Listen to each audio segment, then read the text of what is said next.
人類は皆兄弟と言ったのは笹川義和さんだったかな。笹川さんは、明治32年5月4日生まれ、昭和6年国推大衆党を組織して総裁となり、17年翌参選挙で衆議院議員に当選。戦後、永久戦犯として収監されたが、不起訴、釈放後、全国に協定を普及させ、全国モーターボート競争会連合会会長、日本船舶振興会会長として、協定収益の配分権を握り、政界のフィクサーとなった。57年国連平和賞。平成7年7月18日死去。96歳、大阪出身。その人の言葉が今思い浮かびます。私はいつも言うておるんですが、全世界の人類が全てこれは一つの家族であると、地球は。したがって人間も兄弟姉妹であると、そういう考えを持たないとですね、私は本当の平和というものはこれは達成できないと思うんです。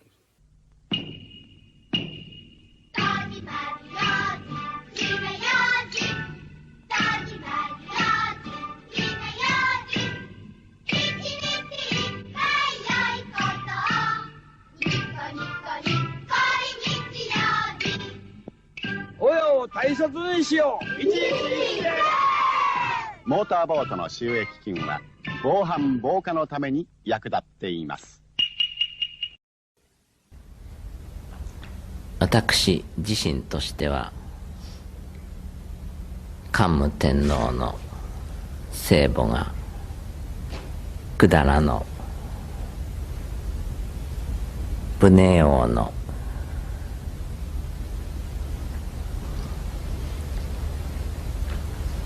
子孫であると食日本紀に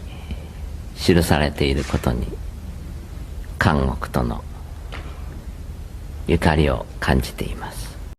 ここで突然ですが、第50代天皇、桓武天皇についてちょっとおさらいしましょ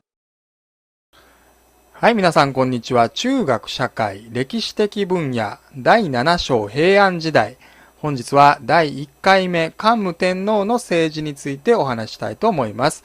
はい、本日は平安時代の第1回目で桓武天皇の政治についてお話しします。はい、桓武天皇、一番最初に覚えてほしいのはこちらですね。794年、桓武天皇が平安京に都を移す、平安京を作るということ、まずこれが最重要ですね。泣くようぐいす平安京というふうに覚えますね。その第50代桓武天皇の母親である高野に伊笠の出身が百済系渡来人氏族の和氏であるとの発言が天皇昭仁よりありました。平成13年2001年12月18日、天皇誕生日前に恒例となっている記者会見において、天皇昭仁は翌年に予定されていたサッカーワールドカップ日韓共催に関するお言葉の中で、私自身としては、桓武天皇の聖母が百済の武寧王の子孫であると、食日本紀に記されていることに、韓国とのゆかりを感じています。武寧王は日本との関係が深く、この時以来、日本に五教博士が代々招聘されるようになりました。また、武寧王の子、清明王は日本に仏教を伝えたことで知られております。との発言を行いました。この発言は、テレビ各社のニュースでは重ねて報じられましたが、日本の新聞各紙の報道は簡素でした。韓国では大きな反響を呼び、皇室は韓国人の血筋を引いている、皇室百済起言論、日王が秘められた事実を暴露、などの発言意図から逸脱した報道も多く行われたほか、当時の金大中大統領が年頭記者会見で歓迎の意を表するほどでした。なお、天皇昭仁は平城遷都遷都300年記念祝典の挨拶でも百済とのゆかりについて同様の趣旨を発言しています。その百済人は滅亡した秦の末裔で和語、日本語を喋ったとのことで、日本とのつながりが深い。8世紀後半に在位した桓武天皇の母親は弘仁天皇の夫人で、名前はコウノニイガサだ。続日本記を見てみると、皇太后、コウノニイガサは百済船王の息子である寸立寺の子孫だと出ている。ところが、その寸立寺は505年シア軍という名前で倭国に派遣され、長く滞在したが、513年亡くなった。その間息子を一人産んだが、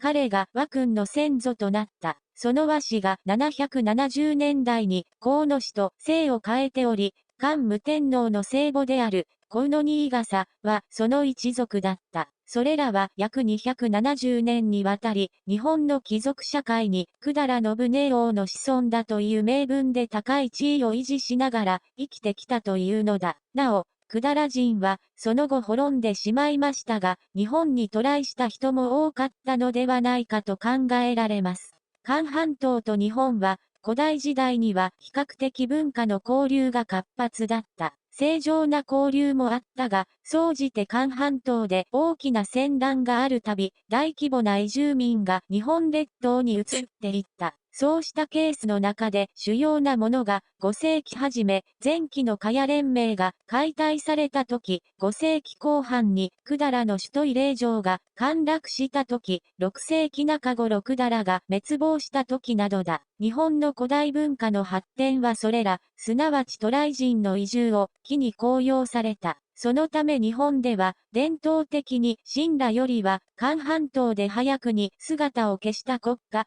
茅と百済に親しみを示しているのだ。日本ではどちらかの親が純潔な日本人でない人を指してファーフと呼んだり、差別したり、嫌な思いをされた人も多い。しかし現在、国際結婚が爆発的に増えてきており、10人に1人が国際結婚となってきました。しかし、日韓は依然として罵り合いを続けています。このような時期に、天皇陛下の隣国を思いやる、相手を思いやるお言葉をまずは感謝したいと思います。まさに日本人の象徴です。韓国人も、この言葉にどのように天皇陛下の意志が込められていたか、このお言葉の重み、ありがたさを理解しなければならないと思います。日本人と韓国人は元祖兄弟だった。そして世界は元祖兄弟だった。今一度語り合いませんか？